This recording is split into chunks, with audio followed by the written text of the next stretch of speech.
It's said that high school is where kids find themselves.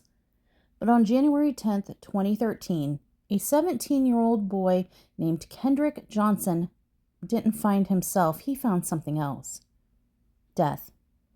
And not the kind of death that comes for you in the dark or in the quiet, not the kind you expect. This was a death that happened in plain sight, right there in the middle of a school, during class changes, between bell rings, surrounded by hundreds of people. Kendrick Johnson walked into Lowndes High School just like he did every other day. He laughed with his friends and he carried his shoes to the gym. At 1:27 p.m., he's caught on camera entering the old gym. And then nothing. No one sees him again. There's no footage of him leaving. There's no calls for help. There's no screams. He's just gone. That night, his mom knows something's wrong, and she calls the school.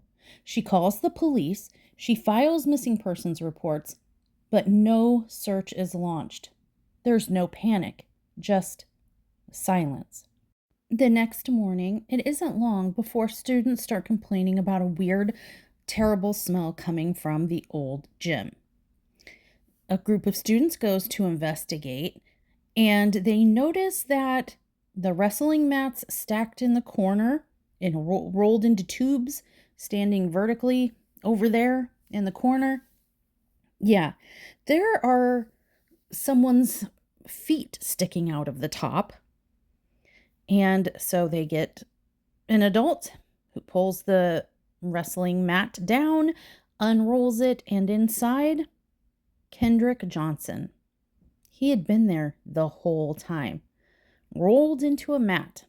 His face was swollen, his shoes were there, and the explanation that was given? An accident. But, my friends, what kind of accident steals your organs, deletes your footage, and hides you right where the world should have seen you? Tonight, we're not just diamond painting, we're digging for truth. This is Tales from the Cr'wip't, and this is the story of Kendrick Johnson. Kendrick Johnson was born on October 10th, 1995, in Valdosta, Georgia. His parents, Kenneth and Jackie Johnson, raised him in a tight-knit family with strong roots in their community.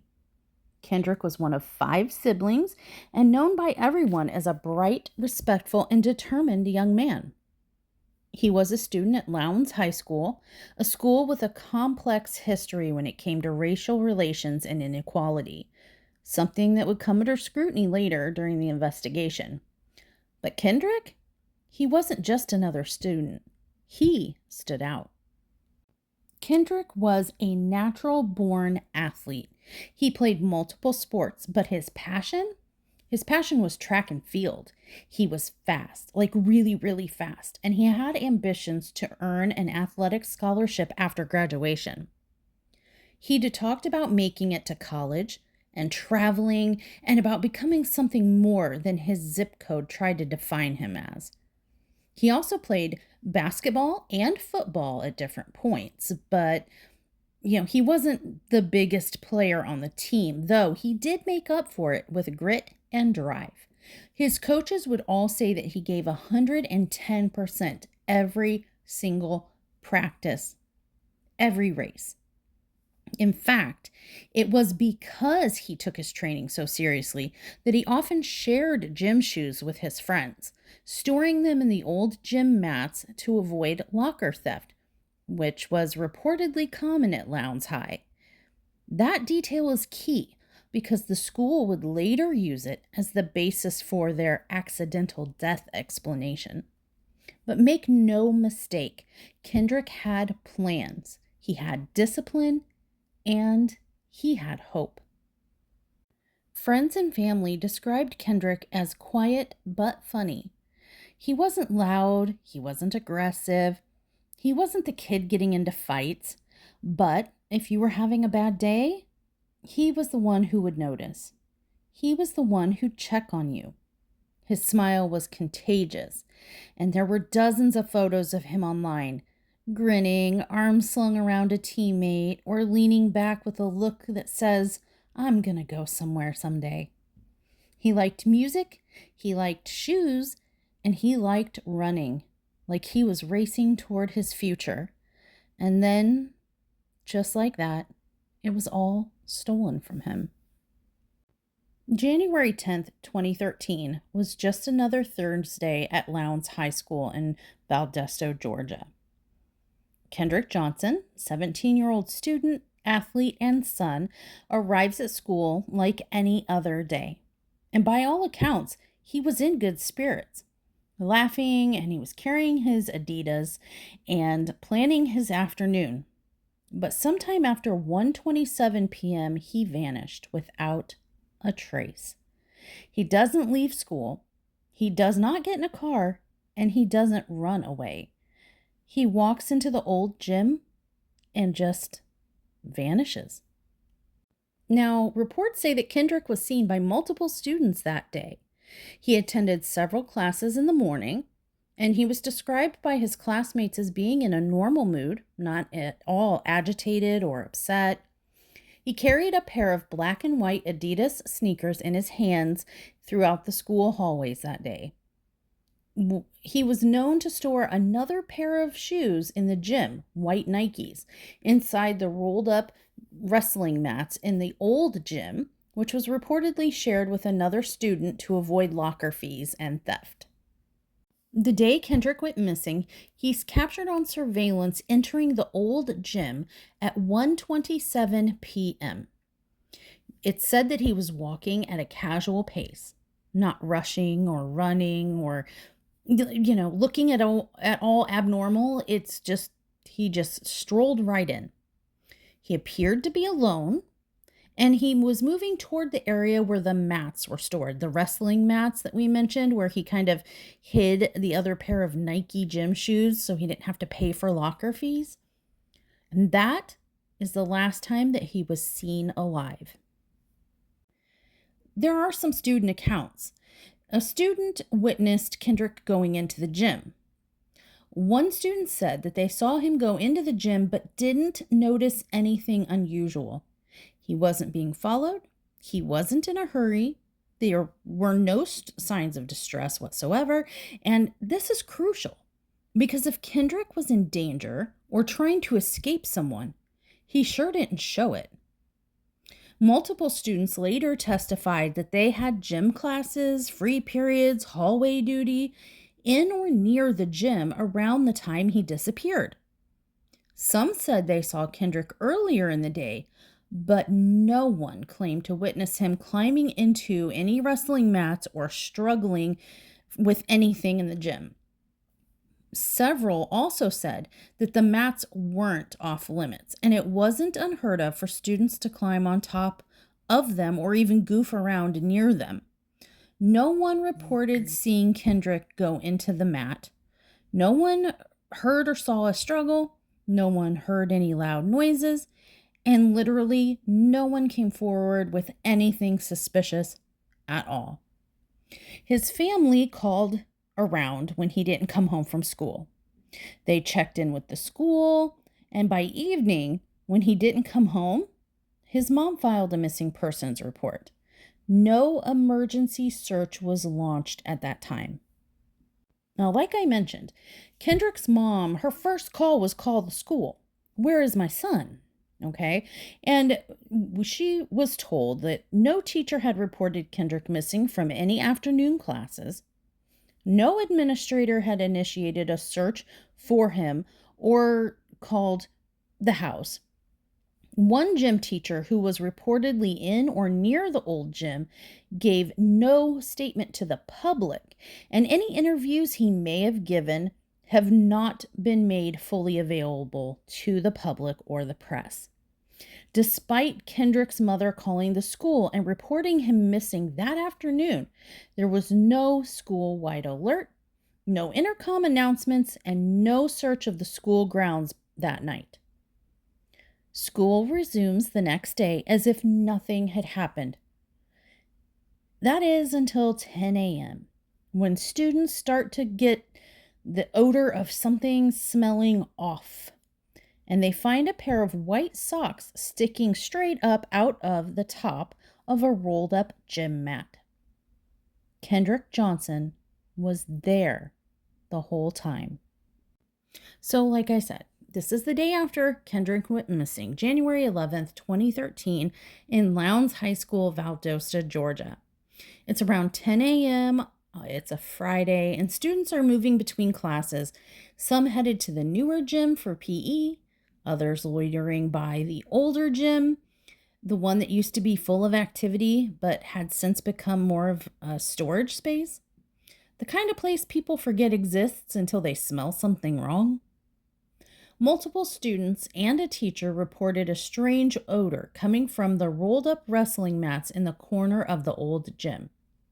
These weren't little, yoga mats. These were those big, thick, commercial grade wrestling mats, 6 feet tall, really, really heavy. And you roll them up to store them. And they're so big that they're usually stored vertically, standing, up and down, rolled up against a wall. A group of students had walked over.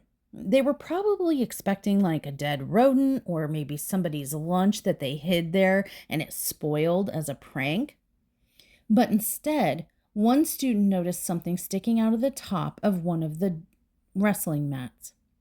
White socks. Not on the top of the mat, inside the mat. And as they got closer, they realized the socks were attached to feet. And those feet weren't moving. The mat was brought down.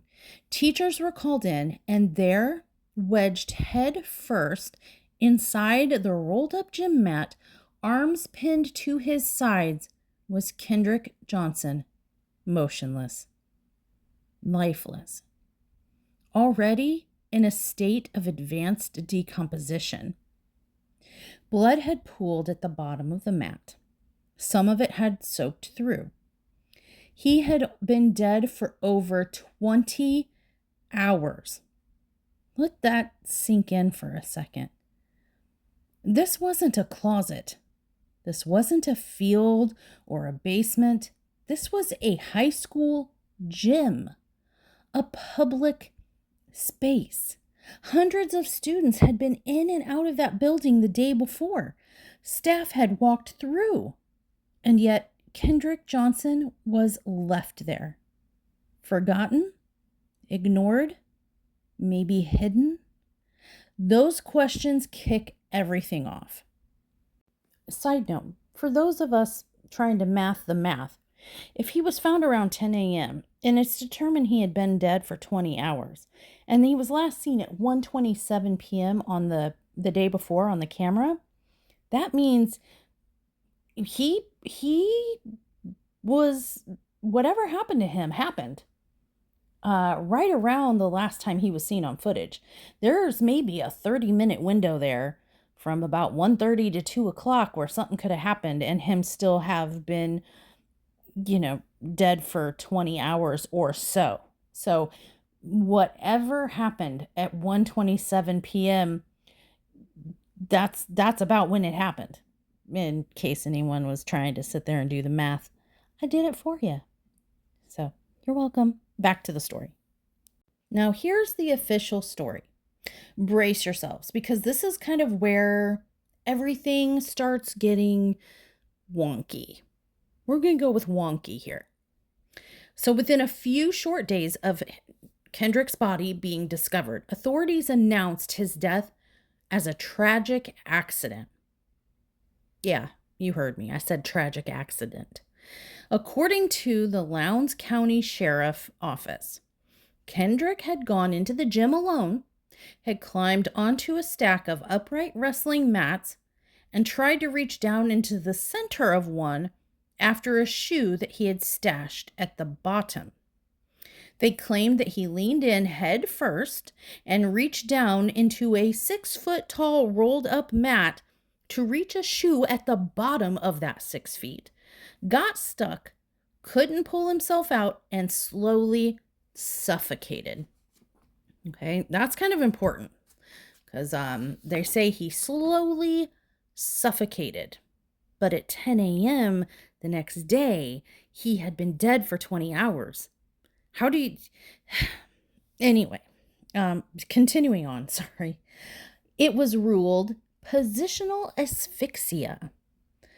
To back this up, investigators pointed to a pair of white Nike sneakers that were found at the bottom of the mat beneath his body. One of them was partially still inside the mat, while the other shoe was free and loose on the floor. Another pair of shoes, black and white Adidas, was found on top of his legs, suggesting that he was carrying them when he dove headfirst into this rolled up wrestling mat. They argued that Kendrick had developed a habit of hiding his gym shoes in these mats to avoid paying locker rental fees and having his belongings stolen. They said he must have climbed up, tipped himself too far in, got stuck upside down. With his arms pinned to his sides, he couldn't breathe, and blood was rushing to his head, and he passed out, and then he died. Sounds semi-plausible on the surface, right? But let's go a little bit deeper, because there's so much that does not add up. The story as presented seems physically impossible. Kendrick was 5 foot 10 inches tall, and the mat opening was only 14 inches wide. From shoulder to shoulder, Kendrick was 19 inches wide. Investigators recreated the scene with a 14-inch model dummy, but critics said that the dummy was smaller than Kendrick and could not account for muscle tone, reflexes, or common sense. The mat in question was reportedly stored upright in a corner, surrounded by other mats, meaning that Kendrick would have had to climb onto other mats, lean down, and lower himself in feet off the ground, head first into one of these mats. If he was truly trying to retrieve a shoe, why not tip the mat over? Tip it over, grab the shoe. Use an object to pull the shoe out, or maybe even ask one of your hundreds of classmates for help.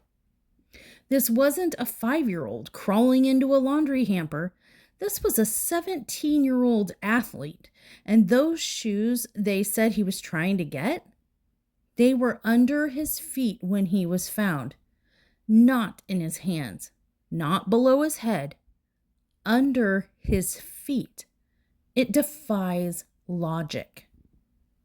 Now that part, side note, that part's a little confusing to me because by official accounts, they said the shoes were at the bottom of the rolled up mat that he had dove headfirst into vertically, and that one shoe was on the floor outside of the mat, like had fallen out the bottom of the mat, and the other one was just at the bottom of the mat, still rolled in there. But then other accounts say that the shoes were found like in the roll with him, like near his feet. So I think there's a misconstrue of information type of thing. I think it was the shoes he had been carrying around all day, the Adidas. I think those were what was in the wrestling mat rolled up, but somehow they had ended up down by his feet instead of in his hands. Yeah, strange little inconsistency. Couldn't find any explanation or any way to kind of suss out exactly where the two deviations, like where that came from. But just wanted to let you know, I noticed the inconsistency too. And if you did, I don't have a clear explanation for it. The next logical step when you have found someone deceased is to perform an autopsy. The initial autopsy performed by the Georgia Bureau of Investigation was brief and sterile. Cause of death, accidental positional asphyxia.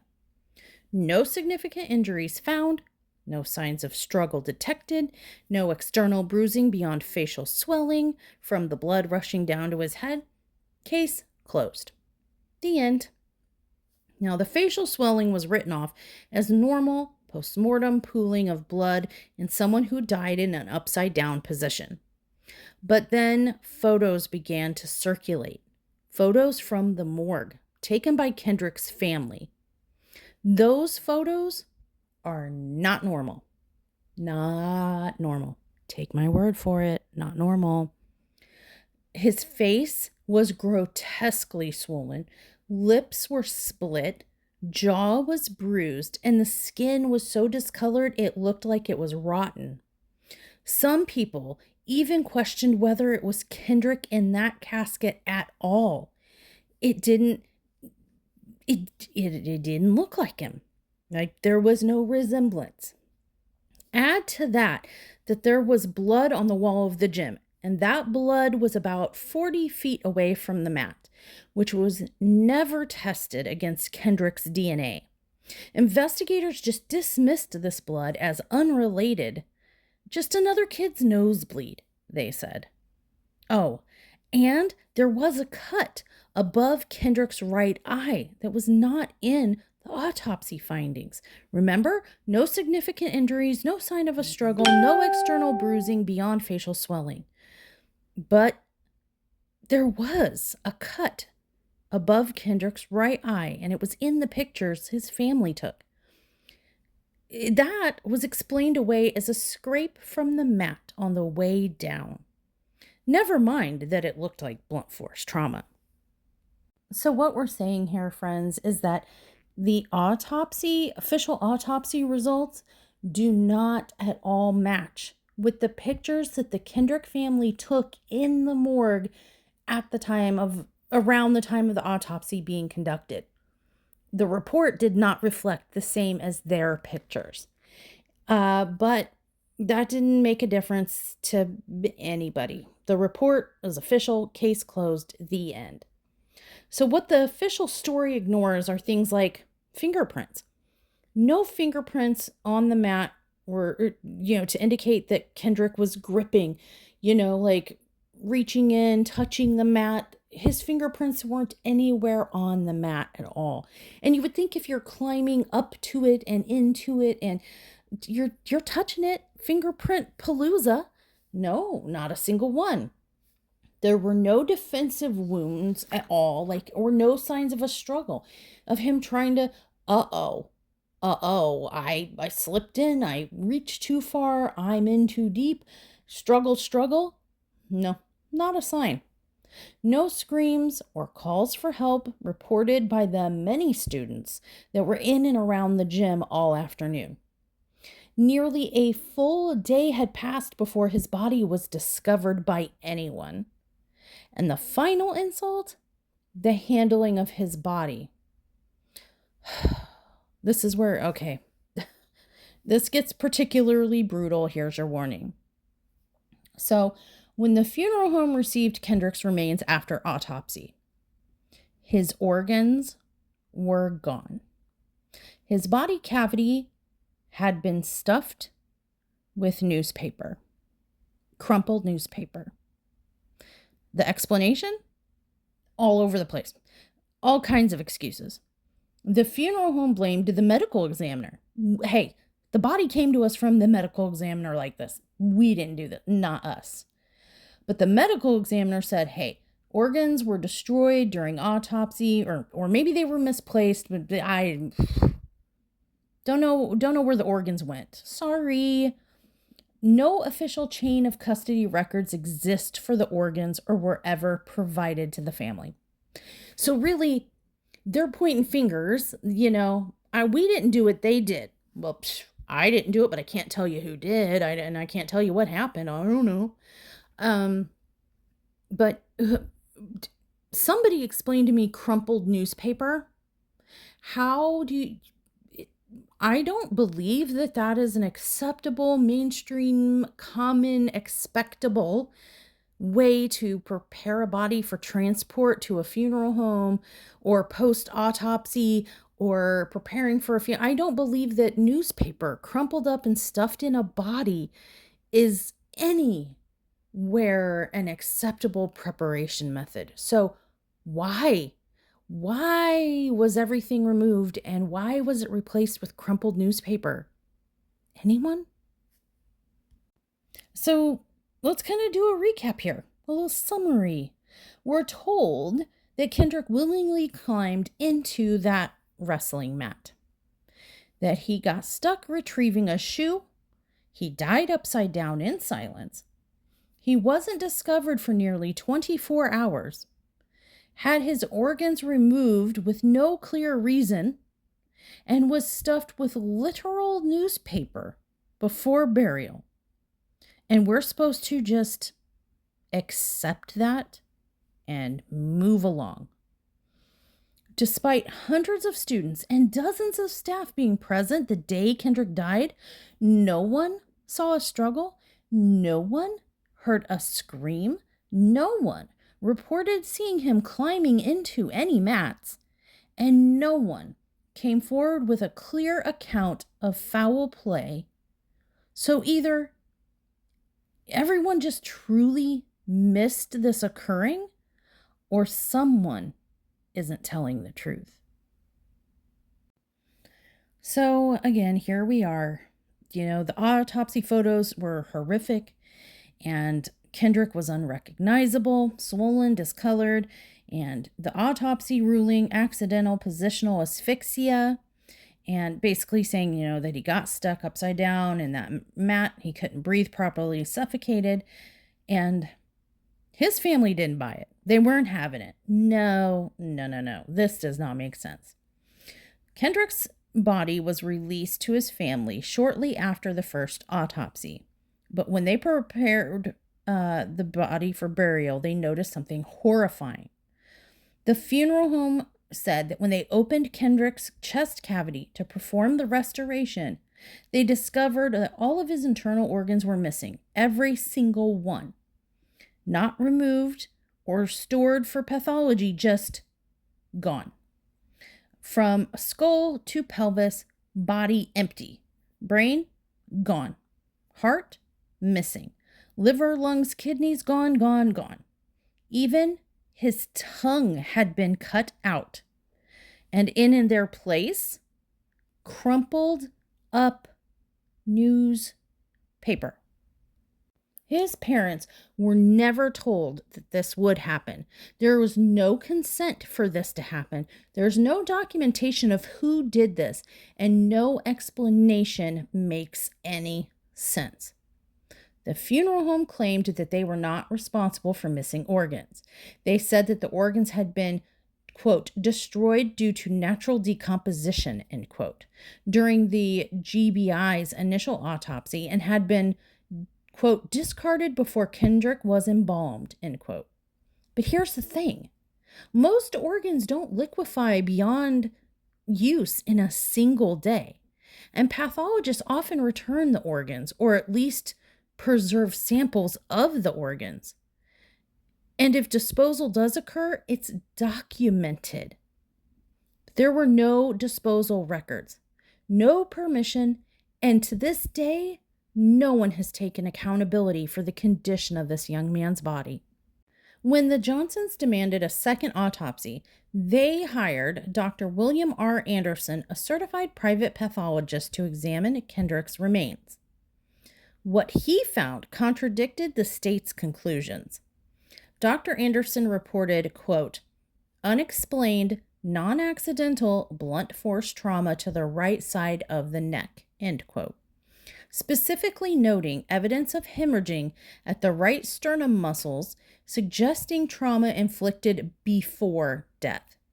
No signs of asphyxia consistent with hanging upside down, and no signs that the body had struggled in a confined vertical space for hours. This wasn't a positional accident. This was blunt force trauma. Someone had hit him. And to make matters worse, the blood-stained wall inside the gym did get tested, but investigators concluded that it wasn't Kendrick's blood, but they never said whose blood it was. And there was never a follow-up. No investigation into where the blood had come from. It was as if authorities had decided, like, hey, we already said this was an accident, move along. But Kendrick's parents couldn't. They wouldn't. And neither could the rest of us. Lowndes High School was equipped with over 35 surveillance cameras throughout the campus. Multiple security cameras were positioned in the hallways and inside the old gym where his body was found. Now, there was footage of Kendrick entering the gym at 1:27 p.m. on January 10th, wearing black shorts, a white t-shirt, and a red and white sneakers. He walks across the gym floor, and then nothing. There's no footage of him climbing the mats. There's no footage showing him struggle. There's no footage showing literally anything. And here's where it gets weirder. Independent video analysis hired by CNN found that several cameras were missing up to 2 hours of footage during the exact window of Kendrick's disappearance. One camera that should have recorded the area near the mats had no activity at all from 12:04 p.m. to 1:09 p.m. And then Kendrick magically appears. But remember, there's footage from out in the hallway showing him entering the gym at 1:27 p.m. This camera is saying that he magically appeared at 1:09 p.m. and that there was almost an hour and 5-6 minute dead air, nothing, clipped, cut, no footage. Very strange timestamp and very strange timing. The next closest camera, you ask? It skipped ahead. From 1:09 p.m. to nearly 4 p.m., there was no footage at all. None. It just went, it literally was like tick, tick, tick, tick, 1:09, and then the next tick, boom, 4 p.m. It's as if someone cherry-picked what footage survived and what didn't. The school and law enforcement claim that their cameras weren't synchronized, that they were recorded on motion-based triggers, so if nothing was moving, the camera didn't record, and that there was no editing. It's just technology glitches. That's all. But it doesn't hold up, you guys. A tech expert hired to investigate the footage testified that the video files had been manually edited. And the motion trigger excuse, that does not explain missing frames or inconsistent timestamp formats across different files. But the most damning evidence, there was no sound. The audio files were either corrupt or removed entirely, meaning that any potential signs of shouting, struggling, movement, that had all been erased. So recapping here, Kendrick is seen entering the gym at 1:27 p.m. All relevant footage from the time of his disappearance is gone. No camera catches him climbing any mats. No cameras see him leave the gym. Hours of footage from that day are either missing, corrupted, or cut from multiple cameras in the vicinity of his disappearance. And no one, not the school, not law enforcement, and not the FBI, have ever explained why. They didn't recover deleted files. They didn't subpoena technology logs. They didn't charge anyone for tampering with evidence in a death investigation. Instead, they shrugged it off and said, "Case closed, friends. Our job here is done. It's obviously a tragic accident. Case closed." But let's be honest, creepers. What kind of accident needs the security footage to be wiped clean? So, If it wasn't an accident, then what? Could it be murder? Something worse? Let's think about the theories here. Because at this point in the case, the official narrative has started to crumble. And the deeper Kendrick's family and independent investigators dug, the more contradictions that surfaced. And the more the public began to question what really happened inside the old gym. There were several theories. Let's walk through the three major ones that surround Kendrick Johnson's death and what evidence supports each and why none of them offer true closure. So theory number 1, the accident. This was law enforcement's position from day one. The theory goes like this. Kendrick dropped one of his shoes, likely the white Nike, into the center of a vertically stored wrestling mat. Because he didn't have a locker, some students refused to pay rental fees, remember, he would stash his shoes in the mats after gym class. They claim Kendrick climbed on top of the other mats, reached head first into the opening to grab his shoe, slipped in, got stuck, and slowly suffocated over the course of several minutes. He was upside down, his arms were pinned at his side, he was unable to call for help or escape. A tragic accident. And at first glance, though it seems plausible, until you examine it closer. Here are the problems with this theory. The mat diameter. The opening of the mat was 14 inches. Kendrick's shoulders were 19 inches wide. Shoes were under his feet. When his body was found, the shoes were beneath his feet, not below his head where they should have fallen. So the shoes he was carrying, they should have fallen, were down by his head. And instead it was like they were tossed in on top of his feet. Like they were placed there afterwards, after his body, if that makes sense. No disturbance or struggle signs. There were no visible signs that he had kicked or moved inside the mat. No friction burns, scrapes, or broken bones or fingernails. No witnesses. Dozens of students were nearby, and no one reported hearing any shouting, banging, or other signs of distress. And there's no DNA or grip evidence. No fingerprints on the mat's rim, no signs of him trying to pull himself out. This theory requires us to believe that a fit, healthy athlete voluntarily dove head first into a narrow tube over a shoe, and then silently died in a busy gymnasium during school hours without a single scream, struggle, or witness. It's just unlikely. It's actually insulting to anyone who's paying attention. So then we go to theory number 2. Theory number 2 is the fight and the cover-up.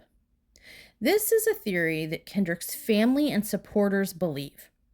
According to them, Kendrick may have been the victim of a targeted attack, potentially by students he had previous conflicts with, and that the school and law enforcement covered it up to protect those certain individuals. The Johnsons have long believed that their son was murdered, and that they've pointed to an altercation that Kendrick reportedly had with a fellow student months before his death, a boy who was the son of an FBI agent. So what's the story here? Because I'll tell you, I'm seeing red flags and I'm hearing alarm bells. So what's going on with this? So here's the story of the alleged past fight with the other student. One boy who had reportedly fought Kendrick the year prior over a girl was interviewed during the investigation. He and Kendrick were once friends, but then had a falling out over a girl. They got into a brief scuffle in the school bus area a few months prior to Kendrick's death. Some students alleged ongoing tensions, but no active fights occurred in the recent past. He denied any involvement. The boy who these fights, the previous former friend who they were fighting over a girl, he denied any involvement in Kendrick's death. He was never charged. His father was an FBI agent, which added fuel to the theory of a cover-up. Some students even reported that he was bragging about knowing what happened to Kendrick. Others say he never mentioned Kendrick again after that day. Investigators dismissed all of this as rumor. That student and his younger brother were named in a wrongful death lawsuit filed by the Johnsons. They alleged that Kendrick was attacked by one or more students in or near the old gym, that he was either killed immediately or rendered unconscious and later died. And then they allege his body was hidden inside the wrestling mats to make the death look accidental. Elements supporting this theory are that Kendrick had a noticeable injury to the right side of his neck, identified in the second autopsy as blunt force trauma. The original autopsy failed to report that trauma. The school's surveillance systems were compromised with key footage missing. Air quotes, missing. The Johnsons believe the FBI agent father may have used influence to tamper with the investigation, ensuring that no charges were filed against his sons. But the pushback came fast. The accused students maintained their innocence. The FBI denied any interference. And in 2016, the Department of Justice concluded that while the case was absolutely suspicious, there was, quote, insufficient evidence to pursue federal criminal charges, end quote. But insufficient evidence is not the same as proof of innocence. Keep that in mind, because a case like this, it's what's missing: footage, organs, transparency that scream the loudest. And now we look to the third theory in this case, the institutional cover-up. This theory posits a more horrifying possibility: that Kendrick Johnson's death was intentionally concealed and buried, not by one or two students, but by an entire system of adults and institutions. Consider this: missing surveillance footage, hours gone, unaccounted for, multiple angles and cameras affected, timestamps corrupted, adjusted, and altered, unpreserved organs, no chain of custody, no documentation, no logical explanation for why a full autopsy's worth of internal organs vanished, or why they were replaced with crumpled newspapers. The blood on the wall, found in the gym, not Kendrick's, but never tested further. Lack of forensic integrity. No thorough search was conducted, and no DNA tests of the mats were done. Shoe surfaces, no DNA tests of those, no DNA tests of the blood trails. Just no forensic integrity to this at all. And there was a rush to close the case. The death was ruled an accident within days before the second autopsy, before the media pressure, and before the possibility of re-examination. Case closed. This wasn't just sloppy police work. This looked like intentional obscuring of evidence. Kendrick's family believes that a conspiracy was built to protect students from powerful families and to preserve the reputation of the school, and also to avoid racial and legal scandal. And if that sounds too far-fetched, ask yourself, would a family fight this hard for this long if there weren't something horribly wrong going on here? And speaking of the family, Kendrick's parents, Kenneth and Jackie, have become powerful symbols of unrelenting grief and resilience.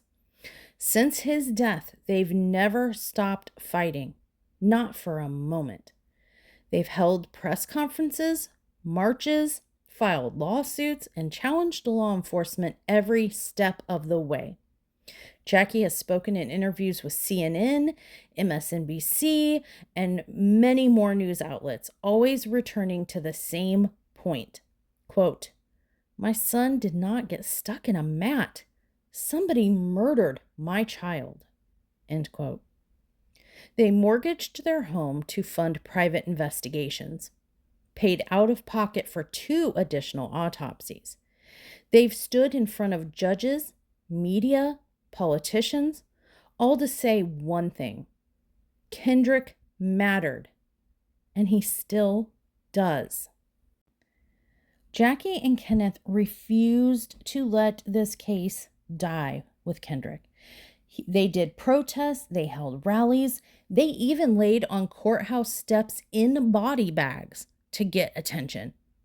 They were arrested multiple times, and they have fought for years. Years of grief, lawsuits, and battling for the truth. They didn't just bury their son. They buried the version of themselves that once believed in the justice system. Since 2013, Jackie and Kenneth Johnson have launched one of the most sustained and public fights for accountability in recent American history, and it has come at a cost. The legal battles, they have filed multiple civil suits, including a $100 million wrongful death suit against Lowndes County officials, the local sheriff, the school, and several key individuals that they believe were involved in Kendrick's death and or the cover-up. That suit was eventually dismissed in 2016, due in part to lack of direct evidence and overwhelming institutional resistance. Surprise, surprise. The family also sought release of the unedited surveillance footage, public access to Kendrick's original autopsy files, and independent investigations by federal and civil rights agencies. At one point, they were forced to pay nearly $300,000 in legal fees to those that they had accused after their suit was dismissed with prejudice. That didn't deter them, though. The Johnsons marched. They blocked the doors of the Lowndes County Courthouse in protest. They laid on the ground in body bags. They organized community events, spoke with journalists, participated in panels, and even reached national TV. They've been arrested. They've been mocked by local officials. They've been ignored by those with the power to help. But they keep fighting. Their perseverance brought national attention to their son's case. CNN covered the story extensively. Celebrities, including Gabrielle Union and Judge Greg Mathis, have voiced their support. Civil rights leaders held rallies in Kendrick's name. And the hashtag #JusticeForKJ trended multiple times over the years. In March of 2021, after 8 years, the Lowndes County Sheriff's Office announced that they had reopened the investigation. Over 17 boxes of evidence from the DOJ were reviewed. The Johnsons had renewed hope that maybe, just maybe, this time they'd get some real answers. But by January of 2022, Sheriff Ashley Polk held a press conference to announce that once again, quote, "The death of Kendrick Johnson was ruled an accident. No foul play, no charges." End quote. The boxes had nothing, quote, new in them. No suspect was named. Their surveillance issues were just brushed off.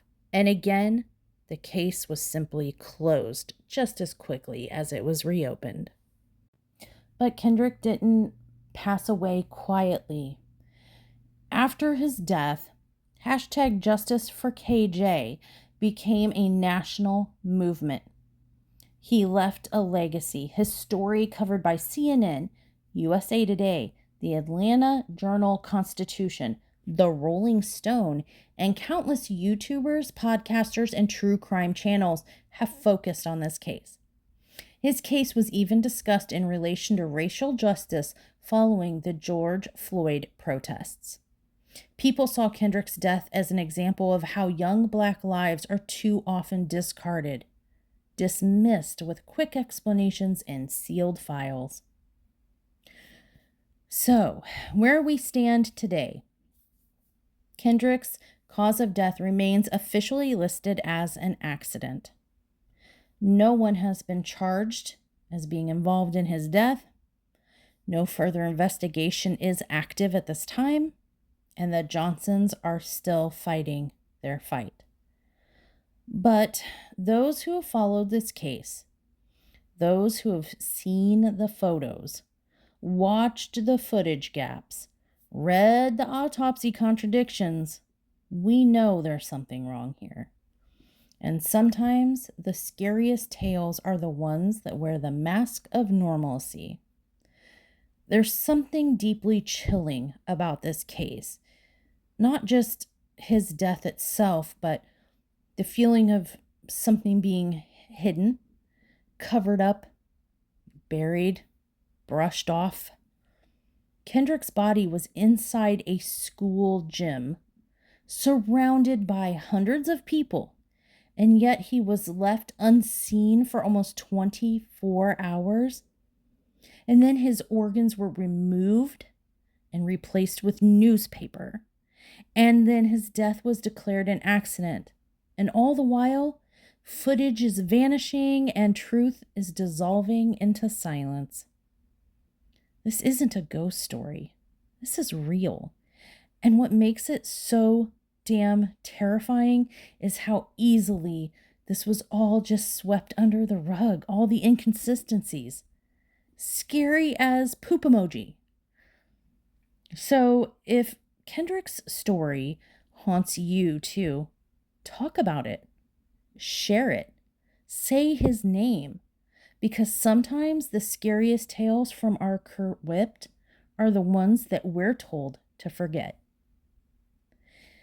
Thanks for sticking with me, you guys. If this episode shook you like it shook me, drop your theories down below. Hit that like button on your way out and subscribe if you haven't already. And tell me, do you believe Kendrick Johnson's death was an accident? Or was it something more sinister? Until next time, keep your trays full, your wax fresh, and your eyes open. Because sometimes what we can't see is what kills us. Stay safe, friends.